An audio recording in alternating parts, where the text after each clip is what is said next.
Doakan bersama. Dalam nama Bapa dan Putra dan Roh Kudus, kami bersama-sama.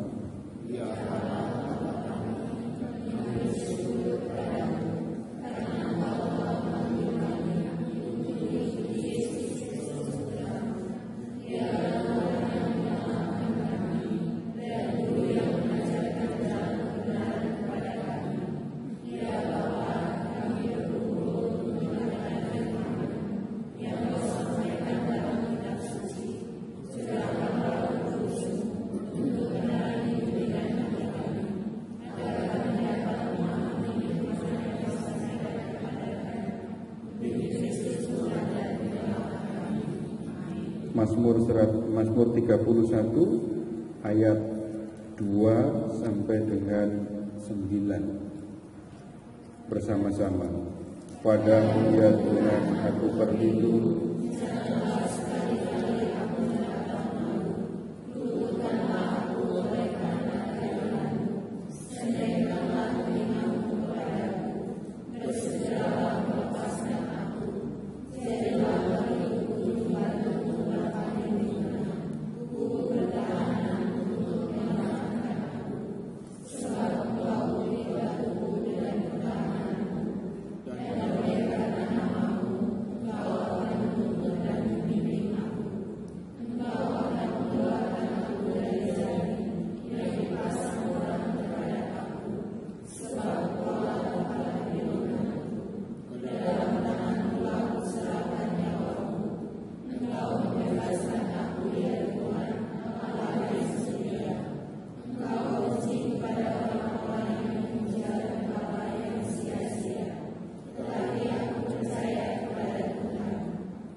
kemuliaan kepada Bapa dan Putra dan Roh Kudus.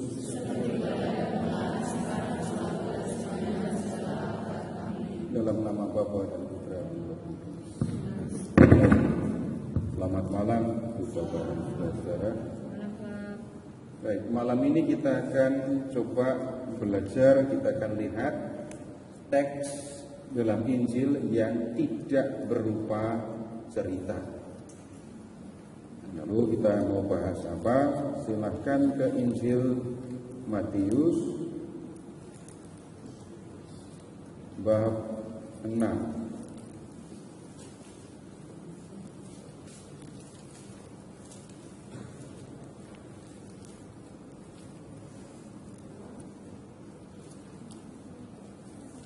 Ayat 1 sampai dengan 4.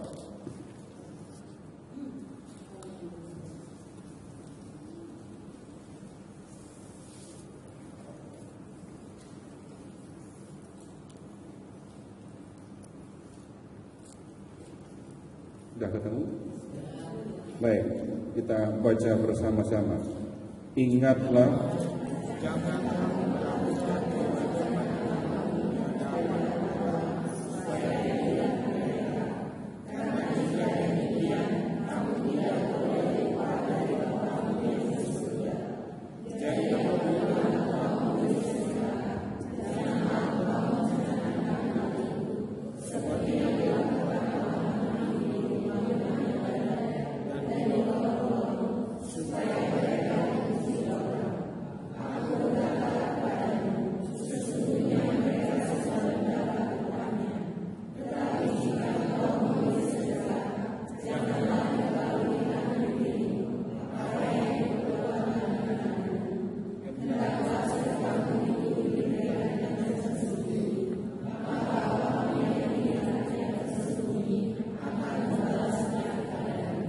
baca bersama ayat 1.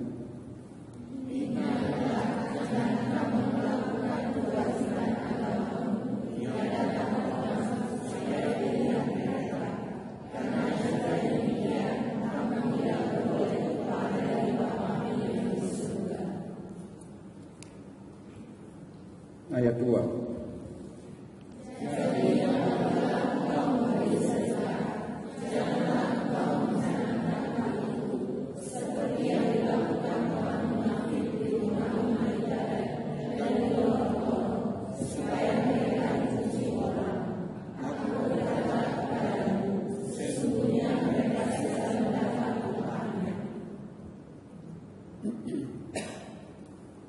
Ayat 3 dan 4.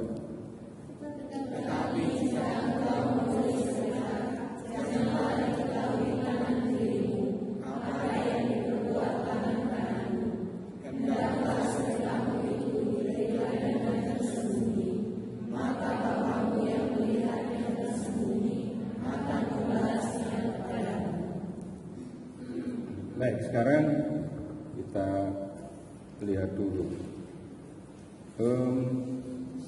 Lihat di ayat 1, melakukan kewajiban agama, ya. Kalau orang Katolik ditanya melakukan kewajiban agama, yang nomor 1 muncul di memori apa? Kewajiban agama.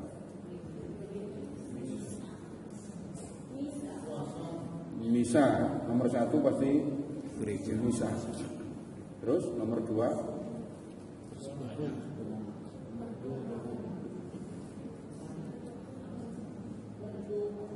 doa. Nomor 3 bantu orang, pelayanan. Baru nomor 3 sudah nggak jelas kan ya? Nah, kalau di antara orang Yahudi, kewajiban agama yang dimaksudkan itu ada 3. Lihat ya, bab 6 ayat 1. Sebenarnya ayat 2 sedekah.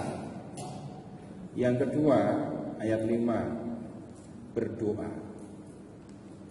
Dan yang ketiga itu adalah berpuasa. Jadi kalau orang Yahudi ditanya tentang kewajiban agama, yang mereka akan ingat ini 3 hal ini: memberi sedekah, berdoa, dan berpuasa. Puasanya orang Yahudi tidak seperti puasa Muslim yang sebulan seperti itu, tetapi hanya pada hari-hari raya tertentu mereka berpuasa. Misalnya pas hari raya hari raya pendamaian, itu orang berpuasa. Tapi bukan ada jangka waktu tertentu mereka berpuasa. Tapi kalau berdoa, orang Yahudi punya jadwal berdoa. Si pagi, siang, sore itu mereka punya jadwal untuk berdoa. Nah, sedekah itu menjadi hal yang bisa dikatakan penting dan banyak sekali diperhatikan. Nah, yang akan kita lihat malam ini urusan dengan sedekah ini ya. Tapi mulai di ayat 1 ini ada peringatan jangan melakukan kewajiban agama di hadapan orang supaya dilihat mereka. Karena jika demikian kamu tidak beroleh upah dari Bapamu yang di surga. Melakukan kewajiban agama, entah memberi sedekah, entah berdoa, entah berpuasa, jangan lakukan itu di hadapan orang banyak supayanya yang menjadi penting. Karena begini, soronya itu.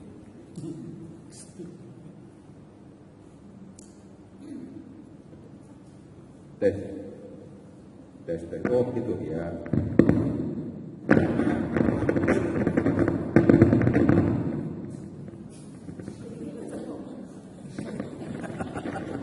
Gak bisa ngomong mana. Sekarang begini aja, Bapak Ibu tolong membuka. Ini Matiusnya diberi tanda ya. Lalu Bapak Ibu tolong membuka Kisah Para Rasul bab 3.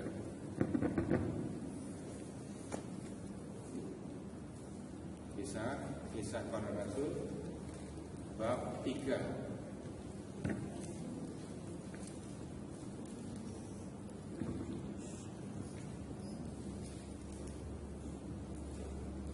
Kisah Para Rasul bab 3 mulai dari ayat 1.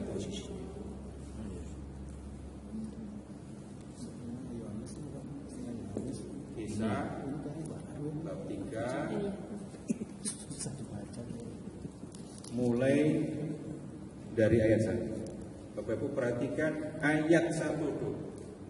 Ada keterangan waktu.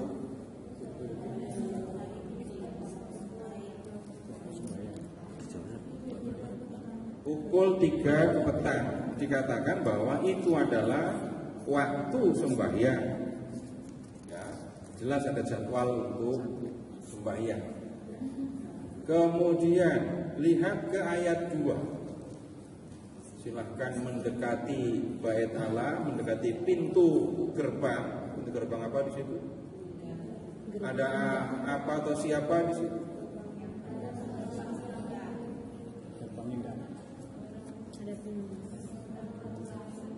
Ada orang yang lumpuh sejak lahir, terus diletakkan dekat pintu gerbang. Buat apa? Minta sedekah kan? Sekarang sedekahnya di mana? Pengemisnya itu ada di mana? Di dekat pintu gerbang. Namanya pintu gerbang, ramai apa sepi? Jadi bisa nggak orang memberi sedekah tanpa orang lihat? Nunggu sepi. Wah, itu yang repot. Kalau nunggu sepi, ya itu pengemisnya juga nggak mau ngemis di tempat sepi. Ngemis di tempat sepi, ngemis meminta ke siapa? Nah, orang memberi sedekah pun di tempat yang ramai. Kemudian silakan membuka Injil Markus bab 10.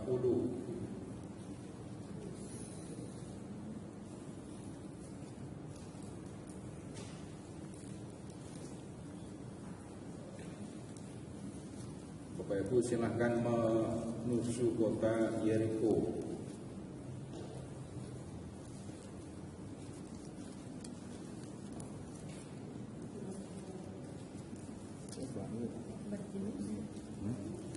Markus bab 10, lihat ayat 46.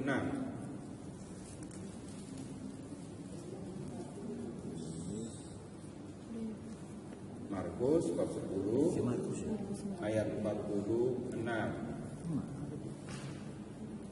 Siapa yang Bapak Ibu lihat di situ? Ada Bartimeus. Di mana dia? Duduk di pinggir jalan. Ini jalannya, tunggu. Di mana ini jalannya? Ini antara Yeriko dan Yerusalem. Tapi bisa dikatakan, Bapak Ibu boleh lihat di ayat 46 tadi ya. Ketika Yesus keluar dari Yeriko, ada seorang pengemis buta. Jadi ini di dekat pintu keluar kota. Rame apa sepi? Rame. Ini begini, Bapak Ibu, waktu kecil ada yang sempat ziarah ke Sendang Sono. Waktu kecil, bukan sekarang. Nah, sekarang kalau Bapak Ibu ke Sendang Sono tahun 80-an. Oh ya betul. Sepanjang belum lahir. Di tempat-tempat tertentu itu duduk pengemis-pengemis kan? Ya. Pengemisnya mau berziarah apa? Enggak. Apa yang mereka lakukan? Mengemis. Kenapa mengemisnya di tempat ziarah? Karena banyak orang lewat. Nomor 1, banyak orang yang lewat. Nomor 2, yang mau lewat itu pasti orang baik. Namanya mau berziarah. Nah, Bapak Ibu silahkan membayangkan, Yerusalem itu satu-satunya tempat ziarah orang Yahudi. Perayaan-perayaan keagamaan dilakukan di kota Yerusalem, di Bait Allah.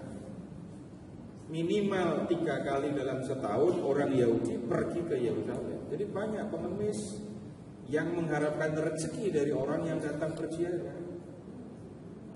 Sehingga kalau orang ini yang kita perlu perhatikan, balik lagi ke Matius bab 6 tadi ya. Jangan melakukan kewajiban agama di hadapan orang supaya dilihat mereka. Di tengah keramaian orang berjalan menuju Bait Allah, orang bisa memberi sedekah. Dan memberi sedekahnya di depan orang banyak. Tapi tujuannya belum tentu supaya dilihat. Jadi melakukan sesuatu di depan orang banyak belum tentu karena mau dilihat. Nah kalau saya jelas supaya dilihat. Supaya dilihat, supaya didengar. Kemudian sekarang Bapak Ibu silahkan ke Matius bab 5 ayat mulai dari ayat 14. Matius bab 5 mulai dari ayat 14. Sudah ketemu? Baik, baca bersama-sama 14 sampai dengan 16.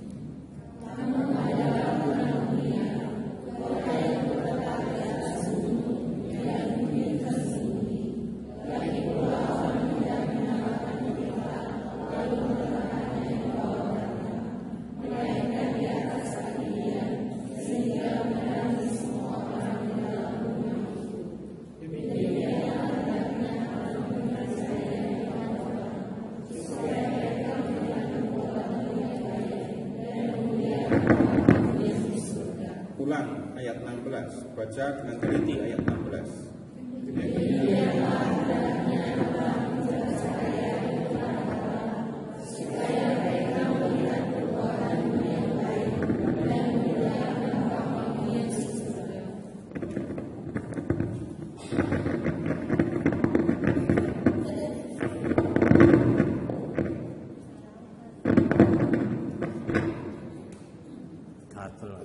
Ada yang bertentangan enggak? Matius bab 6 ayat 1 tadi dengan bab 5 ayat 16. Kalau di Matius 6 1, jangan kamu melakukan kewajiban agamamu di hadapan orang. Stop di situ ya. Lalu lihat di 5:16. Supaya mereka melihat perbuatanmu yang baik. Kalau membaca keseluruhan ayat 14 sampai dengan 16, perbuatan baik harusnya dilakukan di depan orang banyak atau di belakang orang banyak. Kalau membaca 14 sampai 16, tujuannya untuk apa? Kamu adalah terang. Kemudian bagaimana kamu menjadi terang atau bersikap sebagai terang dengan berbuat baik. Supaya terang itu ada gunanya, maka ia bukan ditaruh di bawah tempayan. Terang, cahaya, pelita taruh di kaki dia. Supaya seluruh ruangan itu terang. Kalau kamu melakukan yang baik, lakukan juga di depan orang banyak. Nah, kalau yang di 6:1 tadi kan seolah-olah jangan lakukan di hadapan orang banyak. Sedangkan kalau yang di 5:16 lakukan di depan orang banyak. Nah, kemudian melakukan sedekah, tadi kita sudah lihat contoh ya. Contohnya itu di Kisah bab 3 di Markus 10. Orang memberi sedekah pasti di depan orang banyak. Karena sulit untuk bisa memberi sedekah di tempat yang sepi. Nah, yang membedakan Bapak Ibu silahkan perhatikan tujuannya. Coba ke 61.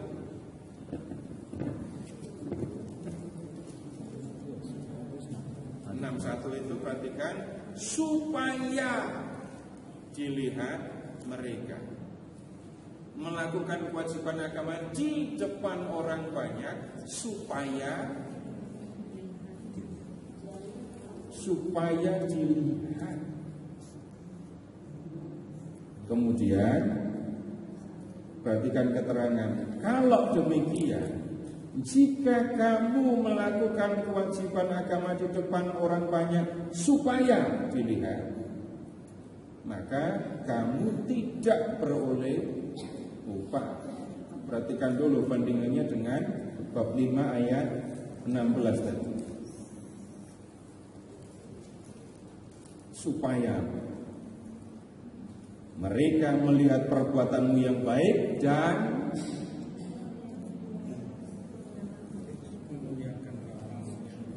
nah, itu perbedaannya dari jelas, perbedaannya sangat mencolok, sangat serius perbedaan. Peringatannya jangan melakukan kewajiban agama supaya orang melihat. Tujuan berikutnya supaya mereka memuji kamu. Kalau itu yang kamu lakukan, maka kamu tidak beroleh upah. Kita perlu perhatikan kata upah ini. Sudah marah terus ini. Tidak apa-apa, sudah kenceng apa? Sudah kenceng.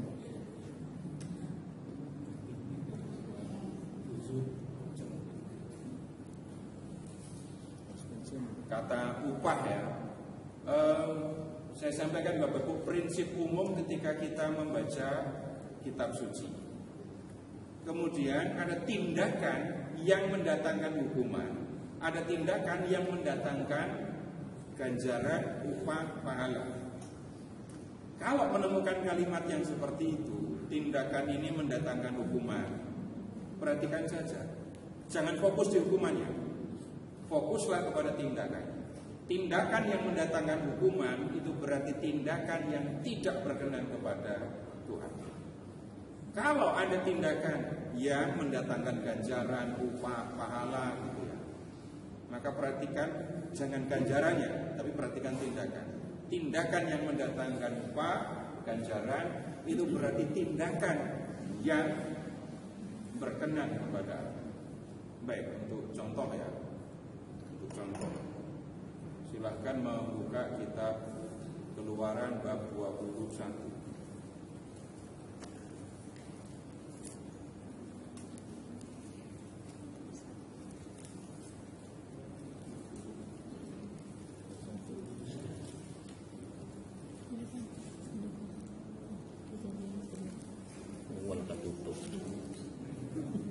Keluaran berapa?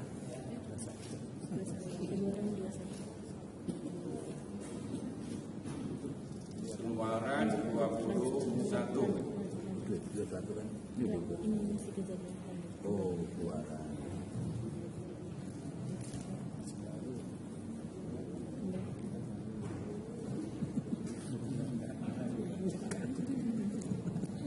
Kan nyari aja tuh.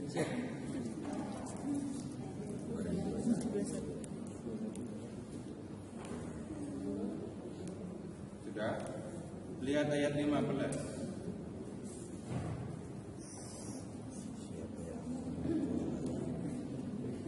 Baca bersama-sama.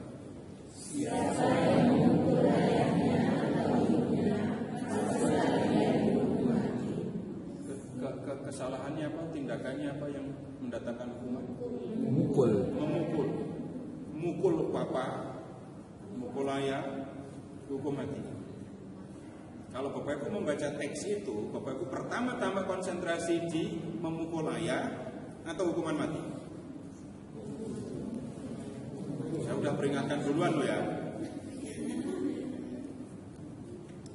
Orang bisa konsentrasi kepada hukumannya, kayak gini kok dihukum mati gitu kan. Ayat 17.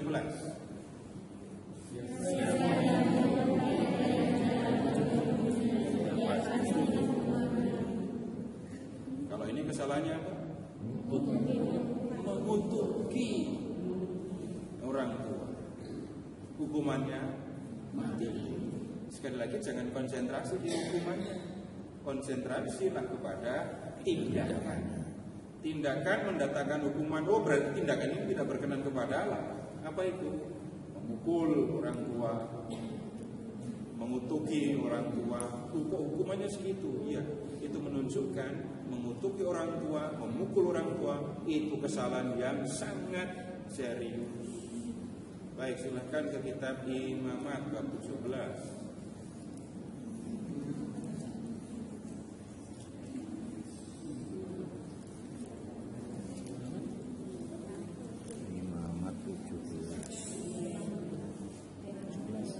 Imamat 17.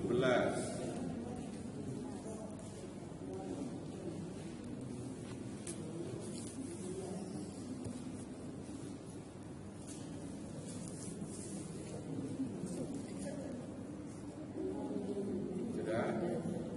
Baik, lihat ayat 10. Baca bersama ayat 10.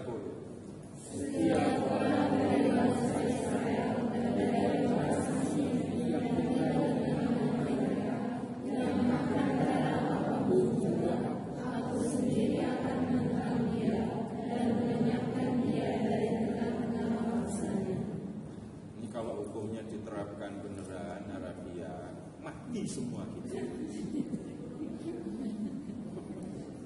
Kecuali Bapak Ibu ini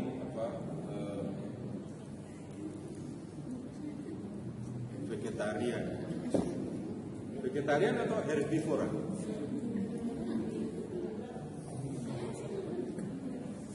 Ya kalau herbivora vegetarian nggak akan makan darah kan? Nah ini perhatikan, ini makan darah, ancaman hukumannya dilenyapkan, dihukum mati. Nah sekali lagi orang nggak bisa konsentrasinya di hukuman, cuma makan darah aja kok dihukum mati.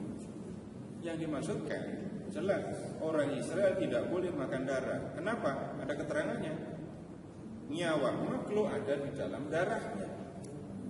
Nah ini contoh-contoh untuk menunjukkan begini. Tindakan yang mendatangkan hukuman, jangan konsentrasi di hukumannya, perhatikan tindakan. Tindakan yang mendatangkan hukuman itu tindakan yang tidak berkenan kepada Allah. Dan sebaliknya. Nah, kalau kembali ke Injil Matius bab 6 ayat 1 tadi. Orang yang melakukan kewajiban agama di depan orang banyak supaya dilihat orang, itu tidak akan mendapatkan upah dari Bapa. Artinya tindakan yang seperti itu tidak berkenan kepada Allah. Melakukan kewajiban agama supaya orang melihat, supaya kemudian orang memuji, itu jelas tindakan yang tidak berkenan kepada Allah. Baik, sekarang kita lihat salah satu contoh tindakan yang mewujudkan kewajiban agama. Orang Yahudi sangat memberi perhatian kepada sedekah. Sekarang Bapak Ibu buka kitab Tobit. Kitab Tobit. Ada di kitab, beneran aja. Itu perjanjian baru enggak? Oh, yang ada enggak ada Deuterokanonika itu. Ini ya Pak, Tobit. Tobit. Kitab Tobit, jual kitab saya aja.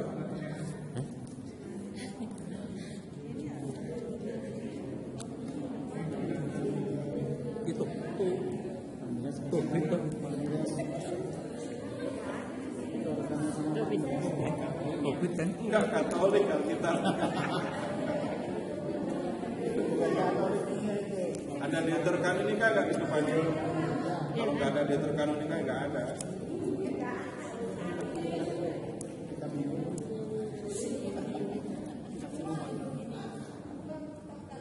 Tobit Pak? Oh belum. Enggak ketemu kitab Tobit? Ya, nepeng kalau enggak. Ada kitab tauhid. Bab 12. 12. Tauhid bab 12. Kurang tobat berarti.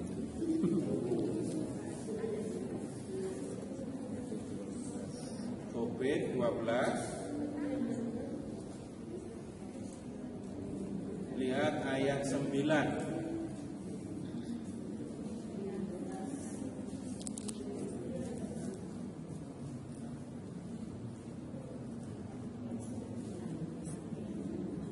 Sudah ketemu?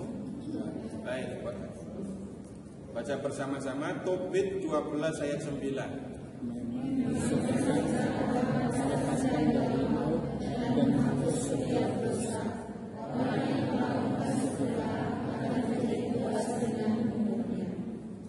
Ulang.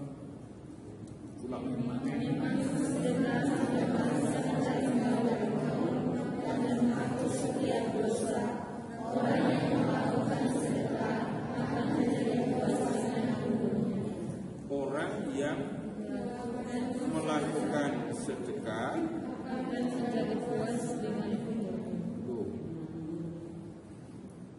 akan menjadi puas dengan umurnya. Lihat Bapak Ibu ya, menjadi puas dengan umurnya, maksudnya umurnya panjang. Ini contoh ganjaran. Berarti orang yang melakukan sedekah itu orang yang berkenan kepada Tuhan. Memberi sedekah itu tindakan yang berkenan kepada Tuhan. Dan kalau kita lihat ayat ini, Bapak Ibu, ini cerminan kepercayaan orang Yahudi ya. Kenapa orang memberi sedekah? Karena sedekah itu menghapus dosa, terus melepaskan orang dari maut. Tuhan berkenan kepada orang-orang yang memberikan sedekah. Nah, kemudian apa yang disampaikan di dalam kitab Tobit, Bapak Ibu, sekali lagi itu cerminan sikap orang Yahudi tentang sedekah. Sangat dianjurkan orang untuk memberi sedekah, karena sedekah itu menghapus dosa. Karena sedekah itu membebaskan orang dari maut, dan kemudian Allah memperkenan memberikan ini ganjaran. Ganjarannya apa? Umur panjang kepada orang yang memberi sedekah. Nah, kemudian memberi sedekah itu sebenarnya apa sih? Memberi sedekah, Ya, memberi sesuatu. mungkin saja Bisa uang. Bapak Ibu silahkan mengingat-ingat, pernah nggak memberi sedekah berupa cincin 5 gram 5 gram aja? Pada pacar. Saya itu bertanya, pernah apa enggak? Saya nggak ingat. Kepada istri juga. Nggak pernah ada kan? Kalau itu hadiah, Pak. Ketika berbicara tentang sedekah, apa yang Bapak Ibu berikan? Duit. Makanan. Wah, itu yang sedekahnya berupa ini steak yang apa? Yang wagyu. Pernah sedekah kayak gitu? Itu makanan loh ya. Nah, yang kita berikan, yang dimengerti kalau orang memberi sedekah, itu adalah kebutuhan dasar manusia. Kalaupun makanan yang bisa dikatakan pokok dasar, begitu kan? Itu baru menyebut atau disebut sedekah. Jadi orang yang menerima sedekah itu orang yang bisa dikatakan benar-benar mengalami kekurangan untuk kebutuhan dasar, terutama makanan, kedua baru pakaian. Belum pernah juga kan ya Bapak Ibu memberikan sedekah berupa ini, rumahnya udah jelek tapi tanahnya luas, terus Bapak Ibu menyedekahkan cat, nggak pernah. Tanahnya orang ini tanahnya luas tapi rumahnya catnya udah kusam, lalu Bapak Ibu memberi sedekah cat. Enggak. hal-hal yang bisa dikatakan mendasar itu kalau bicara tentang sedekah. Dan kalau orang memberikan sedekah pasti akan memperhatikan orang yang menerimanya, orang yang memang memerlukan. Nah, itu kita bicara tentang sedekah. Yang dipikirkan oleh orang yang memberi sedekah apa? Kenapa orang memberi sedekah? Membantu meringankan hidup. Kewajiban agama. Semua pasti menjawab yang dipikirkan pasti orang yang mengalami, yang menerima itu susah. Nomor satu, supaya dia bisa makan. Kenyang apa enggak?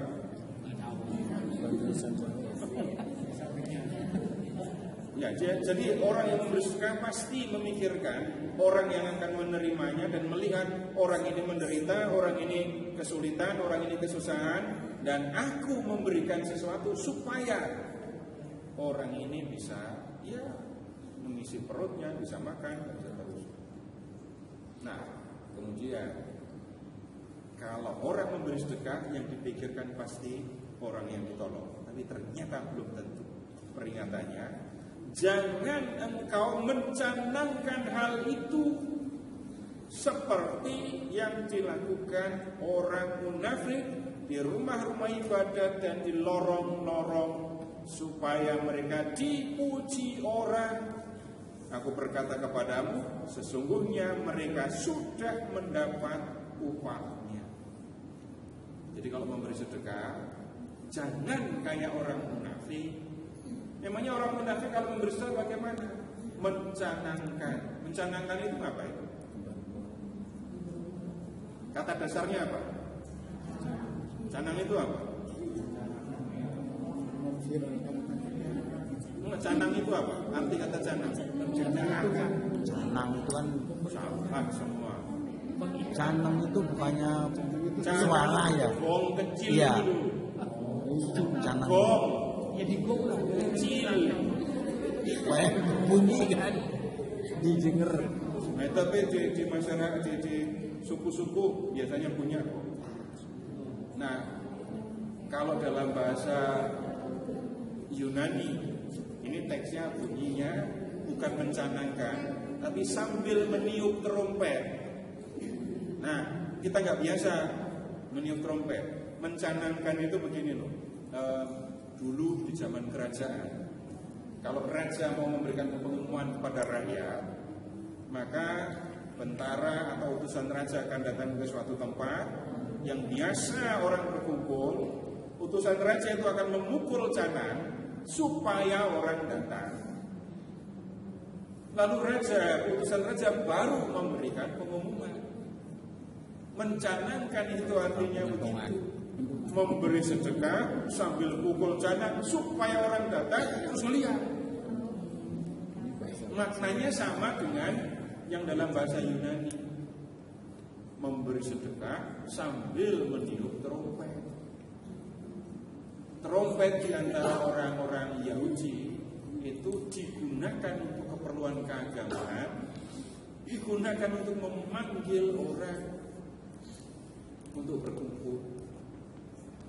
Jadi memberi sedekah sambil meniup trompet supaya orang datang dan melihat saya sedang memberi sedekah. Lalu lihat, orang munafik melakukan itu supaya apa? Orang banyak melihat lalu memuji dia. Contoh pujiannya akan seperti apa? Orang ini pasti orang yang baik, murah hati, gitu ya.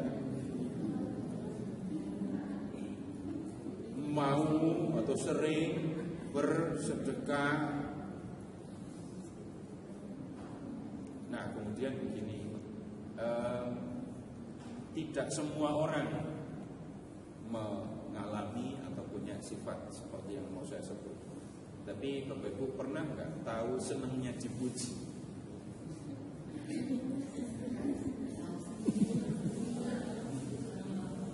Senang.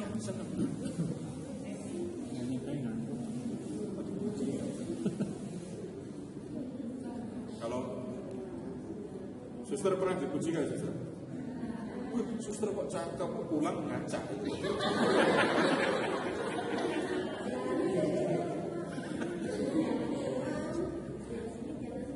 Itu kekuatan pujian seperti itu ya. Kita bisa ngomong pujian dalam pengertian positif dan negatif ya. Tapi ya pujian itu membuat orang yang mendengarnya itu senang. Dan pujian itu punya kekuatan loh ya. Tuh, kalau dipuji cakep gitu, jalannya langsung berubah gitu.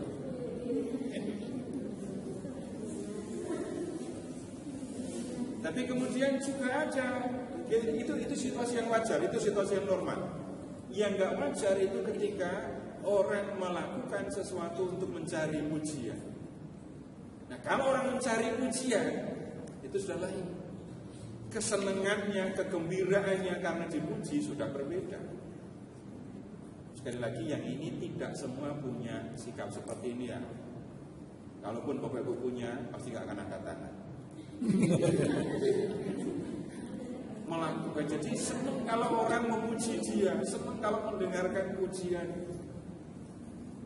Nah, orang-orang munafik yang disebut oleh Tuhan Yesus ini mengerjakan sesuatu, memberi sedekah ini supaya dilihat, supaya orang pada ngomongin dia dan memuji dia. Dan Tuhan Yesus mengatakan mereka sudah mendapat upahnya. Upahnya apa? Pujian. Kemudian sekarang, terus harusnya bagaimana kalau tidak boleh seperti orang munafik? Baca ayat 3 sekarang.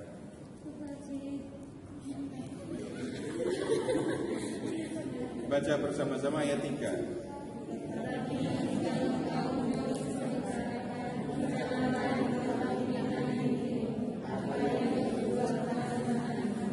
Nah, ini kan kiasan. Kalau Bapak Ibu kita membaca kiasan, pahami harafiah dulu. Pahami harafiah dulu. Kalau tangan kanan memberi sedekah, gitu ya. Memberi sedekah pada tangan kanan apa gitu? Itu ini rupanya di Israel dengan di Indonesia kurang lebih sama ya. Kalau memberi sedekah pakai tangan kanan. Bapak Ibu ingat aja, sekidal-kidalnya orang kalau memberi sedekah tetap aja tangan kanan ya. Biar kemudian ya tangan kanan orang bisa left handed ya, tapi untuk melakukan hal tertentu tetap tangan kanan. Pernah ketemu Romo yang kidal, terus waktu konsekrasi langsung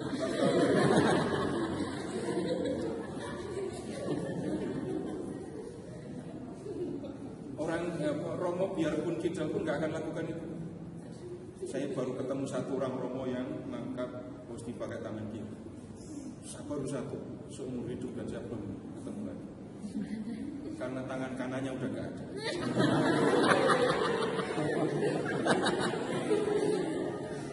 Nah, itu namanya Romo Saji OFM, pernah muncul di majalah Hidup. Jadi kalau memberi sedekah, perhatikan prinsipnya. Jangan diketahui oleh tangan kirimu apa yang diperbuat oleh tangan kananmu. Apa yang diperbuat oleh tangan kanan, tangan kiri jangan sampai tahu. Dalam hal memberi sedekah pakai tangan kanan. Terus tangan kiri nggak boleh tahu. Harafiahnya terus bagaimana? Harafiah dulu. Nah, taruh di belakang punggung, di belakang kantong, masukkan ke saku. Harafiah kan begitu. Nah, baru penjelasannya ayat 4 baca bersama-sama.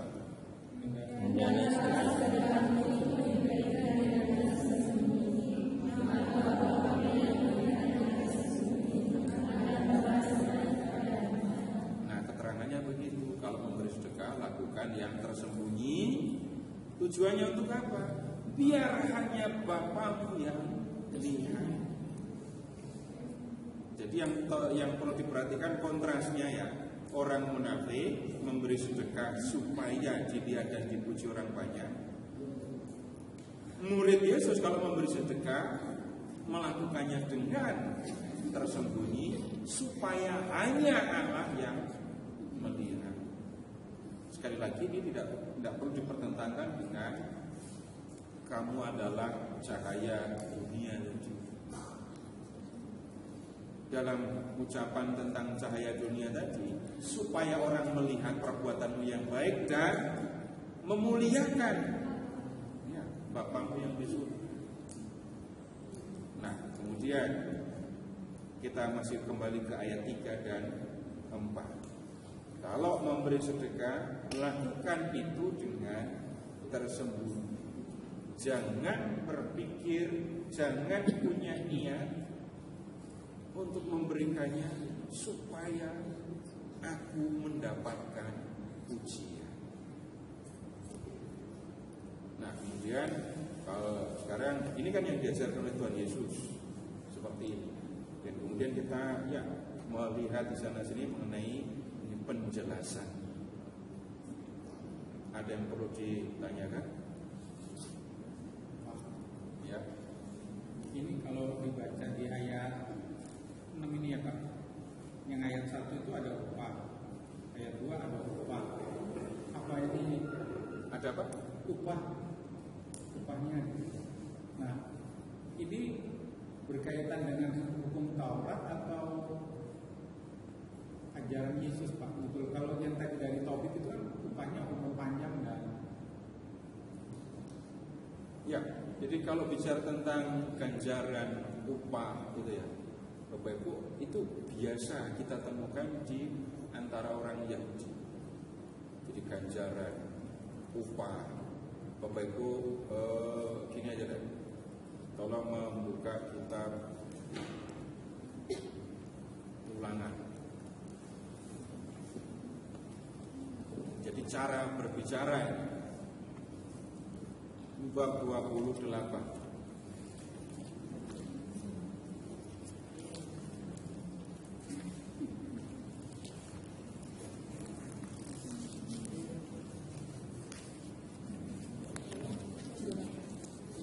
Ulangan 28 ayat 1 sampai dengan 14. Nanti baca dulu ayat 1 aja dulu. Jika engkau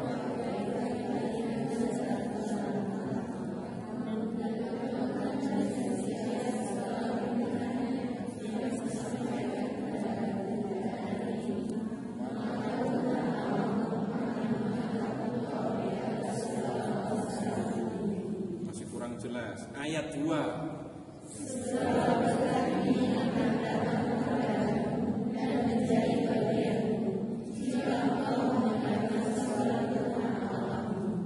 Jika engkau mendengarkan suara Tuhan, segala berkat ini akan datang dan menjadi bagian. Upah ganjaran itu sampai ayat 14. Sebaliknya ayat 15. Ini jelas, ayat 15 dan jelas, langsung ketemu. Bersama-sama ayat 15.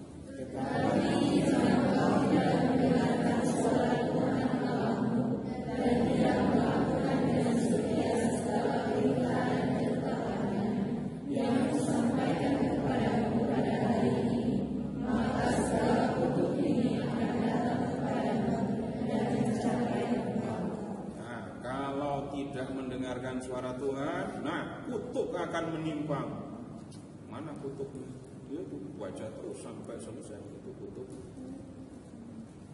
Nah, sekarang begini, cara berbicara, cara mengungkapkan sesuatu yang baik dan yang tidak baik, itu kan, ya, ini cara yang biasa digunakan, ganjaran dan hukuman. Ini kalau melihat wajah Bapak Ibu, kayaknya banyak yang waktu kecil dipukul sama guru. Cubit Pak. Dari mana tahu? Dari mana saya tahu? Melihat wajahnya. Lebih tepatnya dari wajahnya kan kira-kira umur berapa tahu kan? Nah di zaman itu masih berlaku kuku panjang hitam ya baik, rambut panjang, guru sedang menulis, kemudian ada anak yang ngobrol, lempar hapus.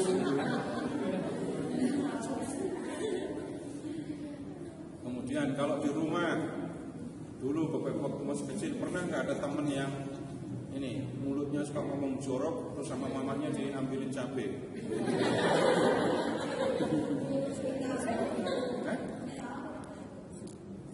Ya beda-beda. Ini cabai, kenapa kok cabai? Anak itu akan ingat bahwa yang dia lakukan ngomong jorok itu salah.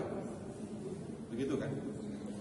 Jadi cara mendidik, cara mengajar tidak serta-merta kita ketemu pendekatan yang apa nyebutnya tanpa pukulan, tanpa hukuman, pakai bicara saja. Saya yakin banyak guru-guru yang sebenarnya gemes pengen mukul karena anaknya juga gak bisa diajak ngomong lagi. Ya begitu. Kemudian sekarang begini, bahkan tentang hukuman itu ya. Jadi ganjaran dan hukuman, upah dengan hukuman itu sama saja. Silakan membuka dua Samuel bab 7.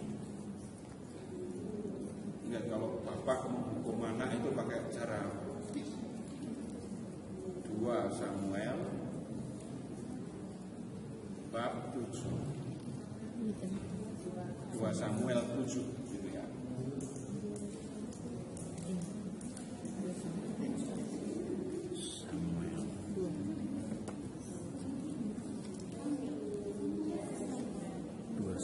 Satu. 2 Samuel bab 7.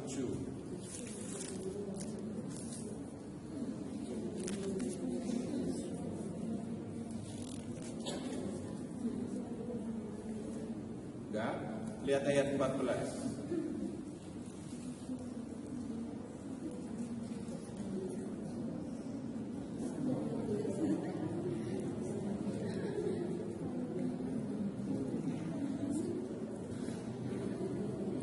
Tuhan bicara tentang anak Daud. Kalau anak Daud itu sudah lihat ya, aku akan menjadi bapaknya. Terus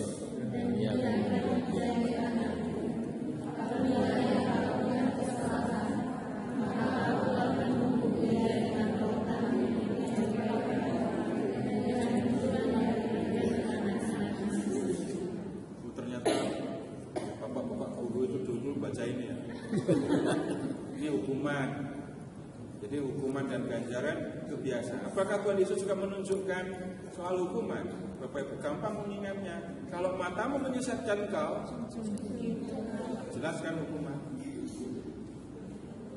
Kemudian barang siapa berkata kepada saudaranya kafir, jahil, apa yang harus dilakukan? Hadapkan ke mahkamah agama atau masukkan ke dalam neraka yang menyalanya.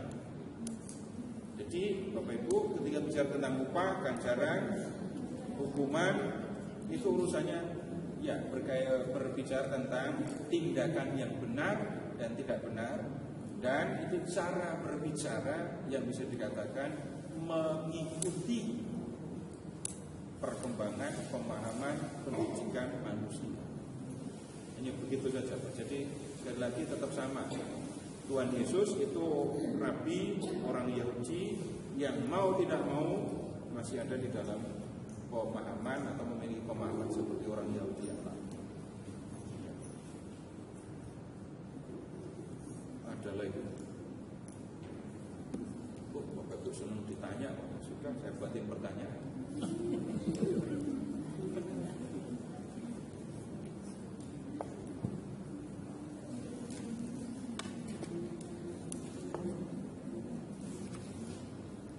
Malam ini 3 ya. Nomor 1,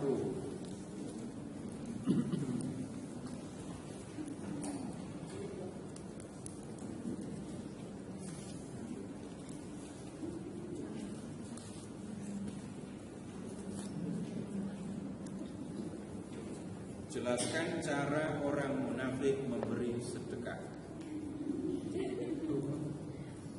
Ini kan hanya pertanyaan bantuan, Bapak Ibu hanya tinggal menulis saja. Nomor 2,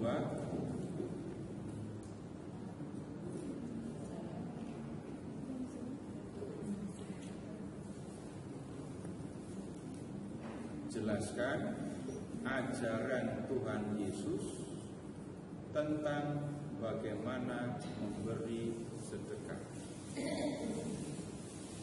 Jelaskan ajaran Tuhan Yesus tentang bagaimana memberi sedekah.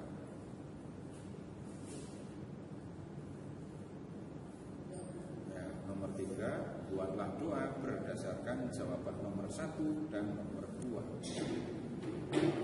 Jadi yang nomor 1 berapa baris? 5 ya? 5 kalimat bukan baris. Ini Pak Anton gampang sekali. Bukunya kecil. 10 jaganya, 10 baris. Jadi sekarang pakai kata kalimat. Ini suster bukunya lebar. Jadi 5 kalimat. Nomor 1, nomor 2 5 kalimat, nomor 3 7 kalimat.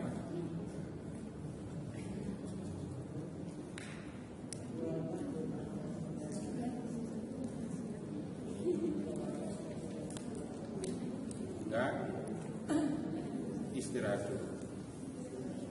Nggak usah takut.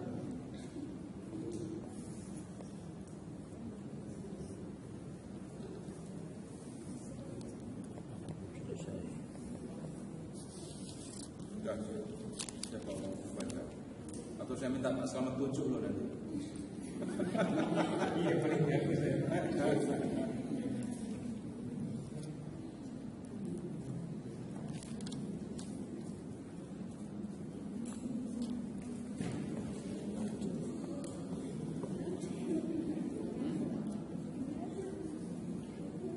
Sudah tunjuk aja Pak Selamat, tunjuk aja. Tuh kan, udah kalau begitu silakan masuk ke kelompok 55.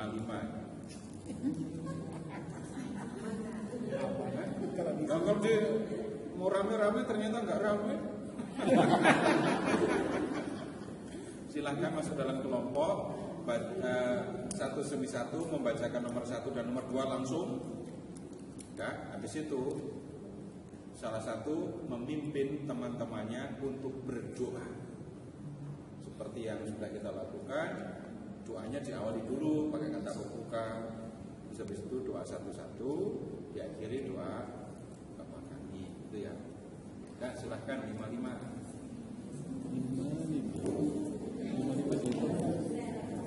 Diacak nanti suster semua. Udah ini selesai. Udah selesai. Udah selesai? Belum. Wah ini serius ini Pak Andreas ini. Udah selesai. Udah 2 lembar Pak. Udah 2 lembar.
belajar yang lebih sulit lagi.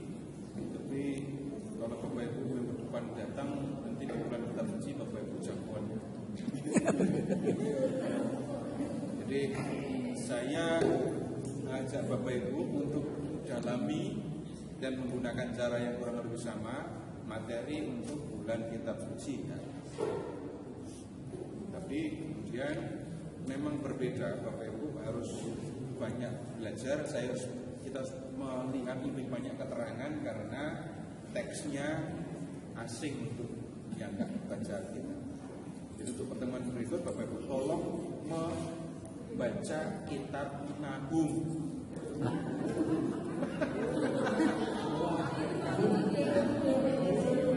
Sekarang cari dulu di daftar Alkitab. Cari di daftar Alkitab dulu. Cari di daftar isi. Nahum. Nahum.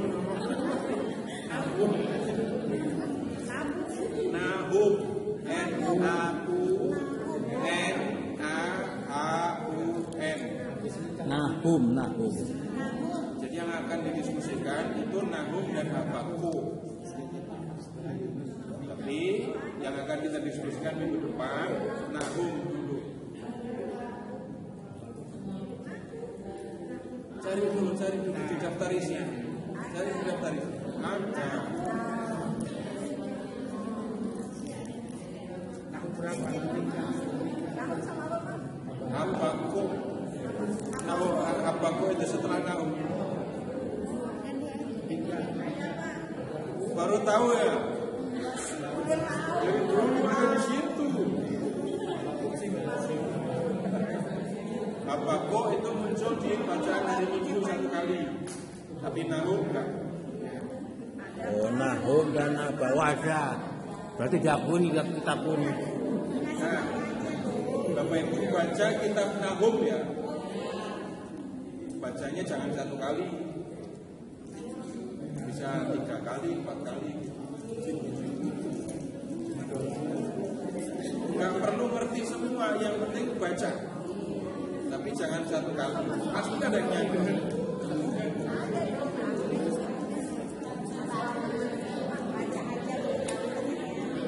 Nahum ada.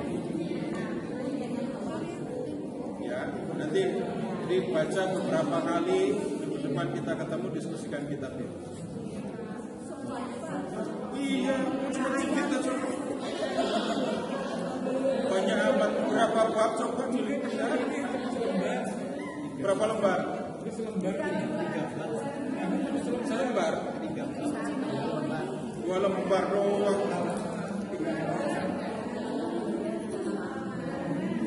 3 lembar. Iya, enak cuma 3 lembar.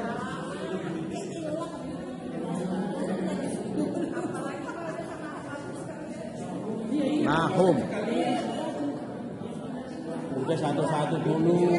Apa kata dosen dulu satu-satu. Jadi materi bulan kitab suci nanti Nahum dan Habakuk. Tapi kita pelajarinya satu-satu. Nahum. Ya, PKSN-nya nanti Nahum dan Habakuk, tapi kita pelajari satu-satu. Itu biar nanti September Bapak bisa gaya gitu. Nah, kita doa penutup, silakan disiapkan doa.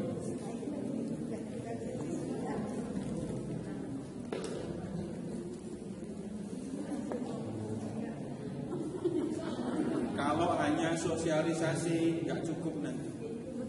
Jadi kita meluangkan banyak waktu untuk masih bulan Juli kan? Ya.